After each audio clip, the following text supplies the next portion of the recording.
City cable news కి స్వాగతం. Minor బాలికను ఒక వృద్ధుడు గర్భవతిని చేసిన దారుణ ఘటన మోపిదేవిలో చోటు చేసుకుంది. మైనర్ బాలికను ఒక వృద్ధుడు గర్భవతిని చేసిన దారుణ ఘటన మోపిదేవిలో చోటు చేసుకుంది. 14 సంవత్సరాల వయసు ఉన్న మనవరాల్ని 50 సంవత్సరాల తాత అంకయ్యాడే వృద్ధుడు గర్భవతిని చేయడం కలకలం రేపింది. మోపిదేవిలో 9వ తరగతి చదువుతున్న బాలిక రాత్రి తీవ్ర కడుపు నొప్పితో అవనిగడ్డ ప్రభుత్వ ఆసుపత్రిలో చేరింది. వైద్య పరీక్షలు చేసిన వైద్యులు బాలిక 4 నెలల గర్భిణిగా నిర్ధారించారు. బాలికను మెరుగైన వైద్య పరీక్షల కోసం మచిలీపట్నం ప్రభుత్వ ఆసుపత్రికి వైద్యులు రిఫర్ చేశారు. ఎవరికైనా చెప్తే చంపేస్తామంటూ బాలికను బెదిరించి వృద్ధుడు పలుమార్లు అత్యాచారానికి పాల్పడ్డట్లు బాలిక పేర్కొంటోంది. నిందితులు పరోరులో ఉన్నారని, ఈ సంఘటనపై కేసు నమోదు చేసి దర్యాప్తు చేస్తున్నట్లు అవనిగడ్డ డీఎస్పీ మురళీధర్ తెలిపారు. మోపిదేవి గ్రామ పంచాయతీ పరిధిలో ఒక 14 ఏళ్ల మైనర్ బాలికపై 50 ఏళ్ల వయసు ఉన్నటువంటి ఒక వ్యక్తి స్కూల్ నుంచి ఇంటికి వచ్చిన పిల్లని ఇంటి దగ్గర ఎవరూ లేని సమయం చూసి భయపెట్టి ఆ పిల్లపై లైంగిక అత్యాచారం చేయడం జరిగింది. సుమారుగా ఈ వ్యవహారం 6 నెలలుగా జరుగుతున్నట్టుగా పాప తెలియజేసింది. ఈ లైంగిక వ్యవహారం వల్ల ఇప్పుడు ప్రస్తుతం ఆ పాప 3 నెలల గర్భవతిగా ప్రెగ్నెంట్గా చెప్తూ ఉన్నారు. ఇటువంటి విషయాన్ని వినడం చాలా బాధాకరం. ఇట్లాంటి మైనర్ బాలికపై పెద్ద వయసు అవగాహన ఉన్నటువంటి వ్యక్తి ఇలాంటి దుశ్చర్యకు పాల్పడతాన్ని తీవ్రంగా ఖండిస్తూ ఉన్నాం. ఇటువంటి వ్యక్తులపై పోలీసు వారు కఠినమైన చర్యలు తీసుకుని అతనిపైన ఎఫ్ఐఆర్ కట్టి వెంటనే రిమాండ్కి పంపించాలి. పోక్సో యాక్ట్, నిర్భయ యాక్ట్ ప్రకారంగా అతనిపైన తగిన సెక్షన్ల ప్రకారం కేసు నమోదు చేసి అత్యవసరంగానే అతన్ని వెంటనే అరెస్ట్ చేసి రిమాండ్కి ఇవ్వాలి. బాధిత మహిళకి గవర్నమెంట్ అన్ని రకాలుగా కూడా ఎలాంటి పరువు నష్టం కానీ, ఆర్థిక నష్టం కానీ, వేరేగా ఎలాంటి ఇబ్బంది లేకోకుండా ఆ పిల్లకి కావాల్సినటువంటి వైద్య సదుపాయాలు అందించి వారికి మేలైనటువంటి సేవలు చేయవలసిందిగా ప్రభుత్వాన్ని కోరుతాం.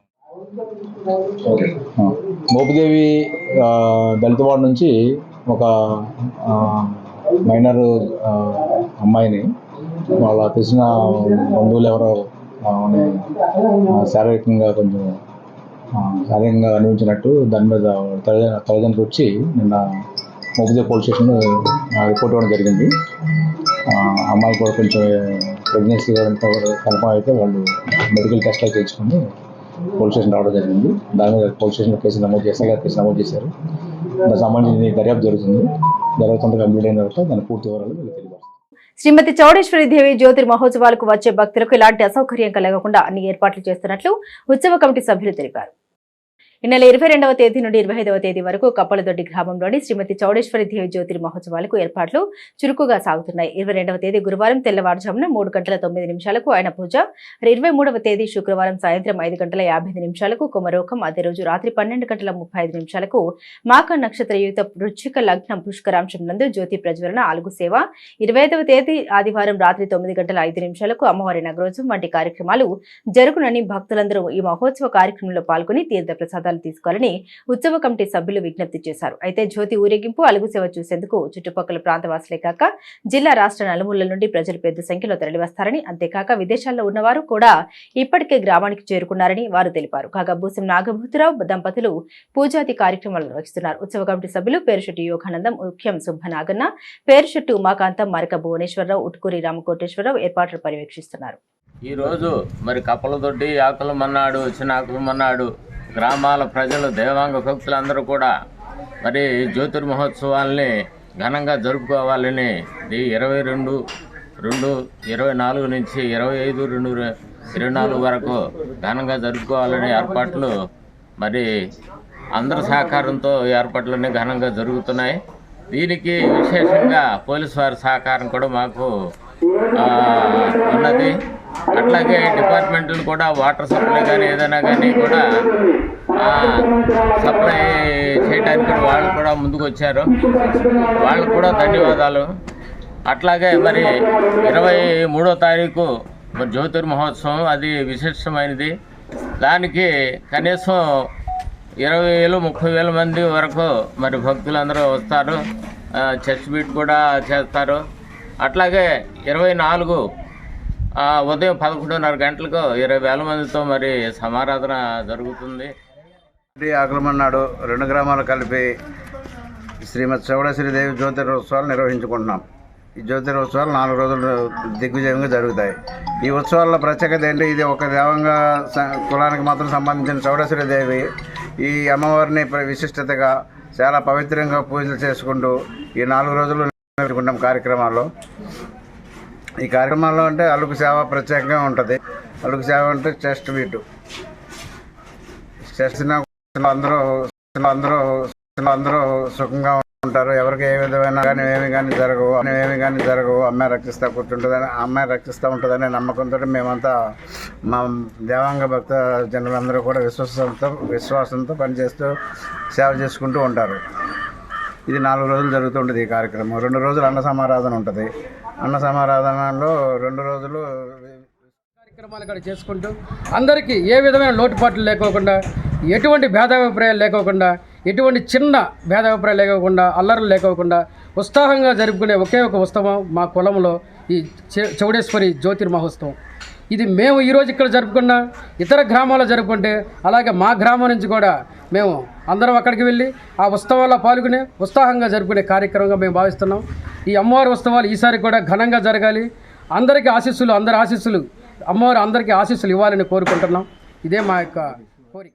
14-15 ఆర్థిక సంఘం నిధులు 8,660 కోట్లు తక్షణమే విడుదల చేయాలని సర్పంచుల సంఘం రాష్ట్ర నాయకులు మండలి ఉదయభాస్కర్ డిమాండ్ చేశారు. 14-15 ఆర్థిక సంఘం నిధులు 8,600 కోట్లు తక్షణమే విడుదల చేయాలని సర్పంచుల సంఘం రాష్ట్ర నాయకులు మండలి ఉదయభాస్కర్ డిమాండ్ చేశారు. నాగైలంకలో మండల పరిషత్ సర్వసభ్య సమావేశం నుండి సర్పంచులు వాకౌట్ చేశారు. ప్లకార్డులు ప్రదర్శిస్తూ కార్యాలయం ఎదుట నినాదాలు చేస్తూ నిరసన వ్యక్తం చేశారు. వైసీపీ ప్రభుత్వం సర్పంచుల గ్రామ పంచాయతీల అధికారాలు నిధులు హరిస్తూ తీరని ద్రోహం చేస్తోందని ఆగ్రహం వ్యక్తం చేశారు. ఈ కార్యక్రమంలో సర్పంచులు పెద్ద సంఖ్యలో పాల్గొన్నారు. సర్వసభ్య సమావేశానికి సర్పంచులు మేము బహిష్కరించడం జరిగింది. ఎందుకంటే సర్పంచులుగా మేము ఎన్నికయ్యి గ్రామానికి ఎటువంటి న్యాయం చేయలేని పరిస్థితి. ఈ జగన్మోహన్ రెడ్డి ముఖ్యమంత్రిగా ఈ రాష్ట్రానికి ముఖ్యమంత్రి అయిన తర్వాత పంచాయతీలన్నీ ఈ రోజున చాలా ఇబ్బందులు గురవుతున్నాయి.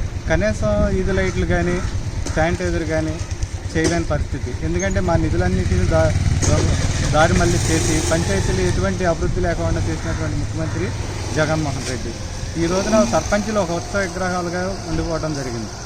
ఇవాళ సచివాలయాలు అనేది ఏర్పాటు చేసి సర్పంచ్ అనే పదానికే గౌరవం లేకుండా చేసినటువంటి ముఖ్యమంత్రి జగన్మోహన్ రెడ్డి.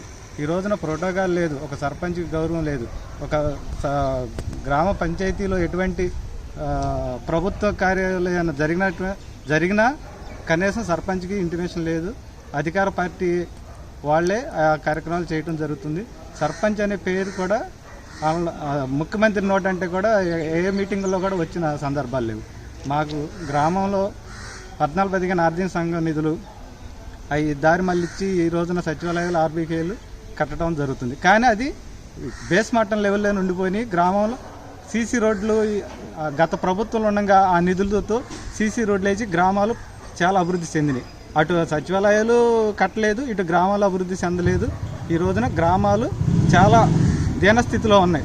ఇలాంటి ప్రభుత్వాన్ని రాబోయే రోజుల్లో గ్రామ సర్పంచ్గా మాకు ఒక క్యాడర్ ఉంటుంది, ఓట్లు మాకు ఇప్పట్లో ఉంటాయి. ఆ ఓట్లతో రాబోయే రోజుల్లో ఈ ప్రభుత్వానికి గట్టిగా బుద్ధి చెబుతామని చెప్పేసి గుడివాడలో మార్చి 4న జరగనున్న మహిళా గళాన్ని విజయవంతం చేయాలి అని టీడీపీ నాయకులు కొనకళ్ళ నారాయణరావు, తలశీల స్వర్ణలత పిలుపునిచ్చారు.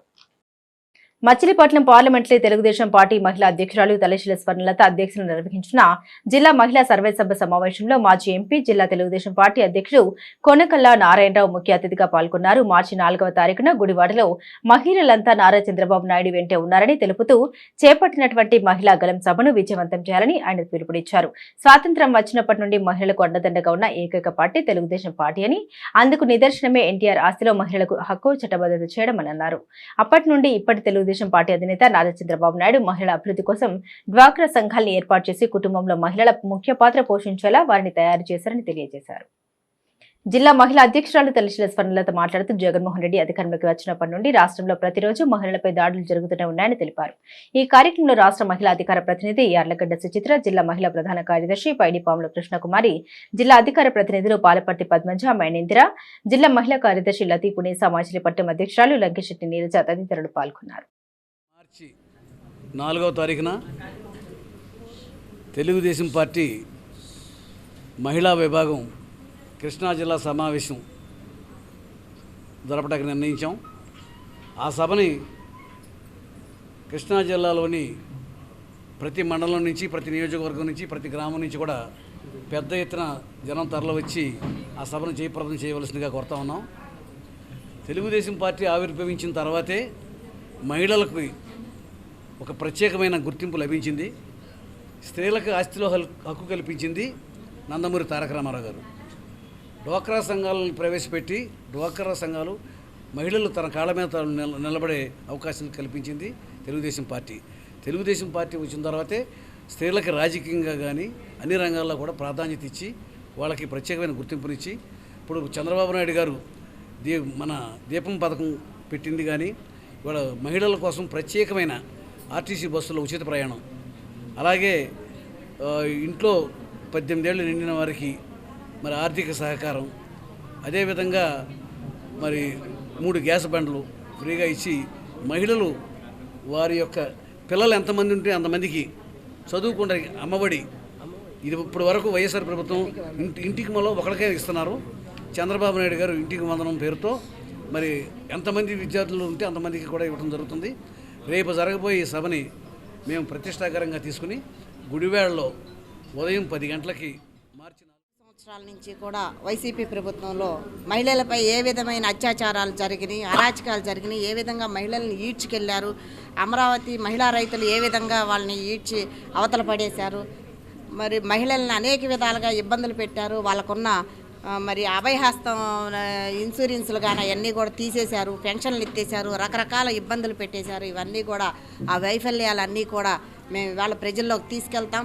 రేపు మార్చి 4న మరి మహిళలకు తెలుగుదేశం ప్రభుత్వంలో చంద్రబాబు నాయుడు గారు కానీ నందమూరి తారక రామారావు గారు కానీ ఏ విధంగా మహిళలకు ఆస్తిలో సగభాగం హక్కును కల్పించారో, మరి పద్మావతి మహిళా విశ్వవిద్యాలయాన్ని ఏ విధంగా స్థాపించారో, చంద్రబాబు నాయుడు గారు డ్వాక్రా సంఘాలు పెట్టి మరి మహిళలకు ఆర్థిక పురోగతిని ఏ విధంగా కల్పించారో, మరి అదేవిధంగా మరి దీపం పథకం కింద ఇంటింటికి గ్యాస్ పొయ్యి ఇచ్చారో, మరి రేపు రాబోయే ప్రభుత్వంలో కూడా మరి సూపర్ 6 పథకాలు, మరి ఇంటికి 3 బండలు ఉచితంగా ఇవ్వటం కానీ, మరి మహిళలకి ఆర్టీసీ బస్ ఛార్జీలు జిల్లా వ్యాప్తంగా మహిళలకు ఉచిత ఛార్జీలు కానీ, మరి 18 ఏళ్ళు వయసు నిండిన వారికి కూడా 1500 రూపాయలు మరి భృతి కల్పించడం కానీ, నిరుద్యోగ భృతి కానీ, మరి ఇలాంటివన్నీ కూడా మేము ప్రజల్లోకి తీసుకెళ్లదలుచుకున్నాం.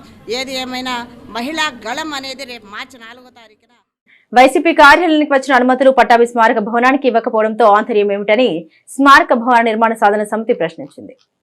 వైసీపీ కార్యాలయానికి ఇచ్చిన అనుమతులు అదే స్థలంలోని సర్వే నెంబర్లో కలెక్టర్ ఉత్తర్వులు ఇచ్చిన అమలుకు నోచుకోకపోవడం బాధాకరమని జనసేన నాయకుడు మాదివాడ రాము, పట్టాభి స్మారక భవన నిర్మాణ సాధన సమితి సభ్యులు వేమూరి రామకృష్ణారావు, మోపర్తి సుబ్రహ్మణ్యం, పివి ఫణికుమార్ పేర్కొన్నారు. పాలకుల అవస్థవాలతో పట్టాభి స్మారక భవన నిర్మాణానికి అడ్డుపడడం సిగ్గుచేటన్నారు. ఎంపీ బాలశౌరి ముఖ్యమంత్రి జగన్మోహన్ రెడ్డితో ఒప్పించి స్థలం కేటాయించి స్వాతంత్ర సమరయోధుడు పట్టాభి స్మారక భవనం కోసం జిల్లా కలెక్టర్తో అనుమతులు ఇప్పిస్తే పాలకులు కుంటి సాకులు చెబుతూ జిల్లా కలెక్టర్ ఉత్తర్వుల్ని అమలు చేయకుండా అడ్డు తగలడం సరికాదన్నారు. పాలకులు అధికారులు ఇప్పటికైనా పట్టాభి స్మారక భవన నిర్మాణానికి అనుమతులు ఇవ్వాలని, ఇది రాజకీయాలకు అతీతంగా స్వాతంత్ర సమరయోధుడికి మనం ఇచ్చే గౌరవం అని పేర్కొన్నారు. ఆయన పేరు చిరస్థాయికి ఉండిపోవాలనే ఉద్దేశంతో జిల్లా హెడ్ క్వార్టర్ అయినటువంటి మచిలీపట్నంలో స్వతంత్ర సమరయోధుడే కాదు, ఈ బ్యాంకులను పెట్టి ఈ వ్యవస్థనికి మార్గదర్శనం చూపించిన, ఈ భారతదేశానికి ఒక మార్గాన్ని చూపించినటువంటి వ్యక్తి. అలాంటి వ్యక్తి పేరుని ఈ రోజున ఆంధ్ర బ్యాంక్ పేరు తీసేశారు. కాబట్టి ఆ పేరు మీదకి చేయాలని ఒక మంచి ఆలోచనతో చేసిన దాన్ని ఎందుకంటే ఇంత రాజకీయాలు చేసుకుని, ఇంత కడుపులో విషయాన్ని పెట్టుకుని మాట్లాడుకునే అవసరం ఏంటి? పేద పిల్లలకు ఉపయోగపడేదని చెప్తున్నాం. అది గవర్నమెంటు ఓన్లీ ల్యాండ్ ఇస్తే బ్యాంక్ వాళ్ళు 40 కోట్ల రూపాయలు ఇస్తాననగానే సీఎం గారి దగ్గరికి వెళ్ళి బాలశౌరి గారు లెటర్ ప్యాడ్ మీద ఆయన స్వయంగా నో అబ్జెక్షన్ లెటర్ అంటే ఆయన శాంక్షన్ లెటర్ తీసుకురావడం జరిగింది. ఇది ఎవరు? సాక్షాత్తు ముఖ్యమంత్రి గారు లెటర్ ఇచ్చారు. ఆటోమేటిక్గా ముఖ్యమంత్రి గారు ఇచ్చారంటే కలెక్టర్ గారు ఎండాస్ చేశారంటే అయిపోయినట్టే. అది దాంట్లో స్థానిక సంస్థల్లో ఉన్న భాగంగా మీరు అక్కడ మున్సిపాలిటీలో అప్రూవల్ చేయాలి కాబట్టి ఆటోమేటిక్గా చేయాలా? మన పక్కన ఆఫీస్ కడతా ఉన్నాం, మన పార్టీ ఆఫీసు, ఏ రకంగా చేయగలుగుతున్నాం? అదే సైట్ కదా. అంటే ఏంటి మీ ఉద్దేశం? ఎవరికి ప్రజలకి ఏమీ తెలియదు, అమాయకులు, మీరు చెప్పేది నమ్ముతారు. బ్యాంక్ వాళ్ళు మీ దగ్గరికి రావటం ఏంటి?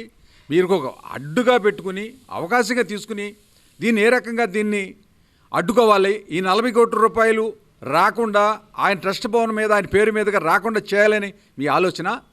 ఇది చెడ్డ పేరు మీ ముఖ్యమంత్రి అంటే మన ముఖ్యమంత్రి జగన్మోహన్ రెడ్డి గారికి తీసుకురావాలని రేపు ఎన్నికల సమయంలో మీరు సమాధానం ఆయన వచ్చినప్పుడు కూడా అడుగుతారు కదా.